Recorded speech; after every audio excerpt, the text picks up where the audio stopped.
예, 더불어민주당 간사를 맡고 있는 조승래입니다. 사실 여야가 합의하지 않고 회의를 여는 악순환이 계속 반복되는 거에 대해서 다들 같이 안타깝게 생각할 것이라고 믿습니다. 근데 그 점과 관련해서 제가 한 말씀 분명히 드리고 싶은 게 있습니다. 우리가 안건을 다룰 수 있는 것이 있고 다룰 수 없는 것이 있다.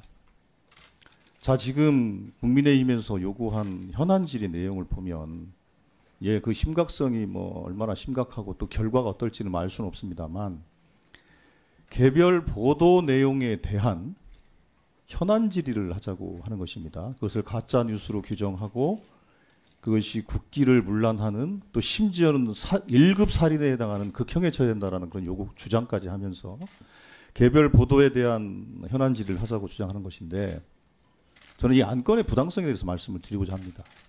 자, 그러면 앞으로 방송사가 KBS, MBC, SBS, 지상파, TV조선, 채널A, 뭐 JTBC, 뭐 MBN 등 종편, 연합뉴스 TV, YTN 같은 뉴스 전문 채널, 이 방송사들이 하는 여러 가지 보도 행위에 대해서 그게 때로는 여권한테 아픈 혹은 가짜뉴스로 의심되는 그런 기사도 있을 것이고 야권에게 제기되는 의혹도 있을 수 있을 것입니다. 그럼 이런 개별적인 뉴스에 대해서 우리 과방위가 현안 질의를 통해서 그 뉴스에 대한 시시비비를 다 가리자는 것이 온당한 일이라고 생각하시는지 저는 그게 좀 의아합니다. 저희들은 그 점을 말씀을 드리는 것이고 이러한 행위는 정말로 자칫하면 언론에 대한 폭거로 또 때로는 광기로 비춰질 수가 있습니다. 그래서 언론 자유에 심각한 위축을 가져올 수 있는 사안이라 우리는 판단을 하고 있기 때문에 그것 자체가 안건이 될 수 없다.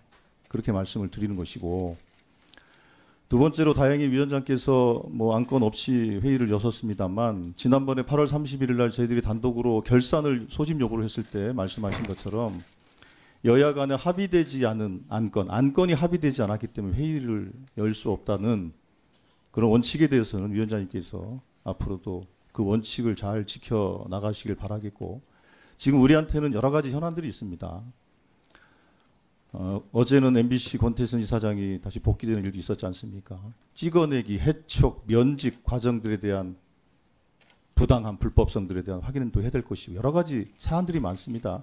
그 부분에 대해서는 우리가 시간을 두고 논의를 어떻게 해나갈 것인지에 대해서 충분히 논의를 할 겁니다.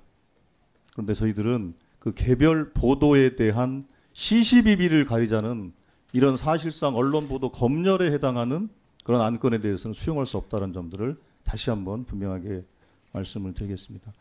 저희들의 그 뜻을 전달하고자 제가 대표로 왔다는 말씀을 드리겠고 저는 이제 이만 물러가도록 하겠습니다.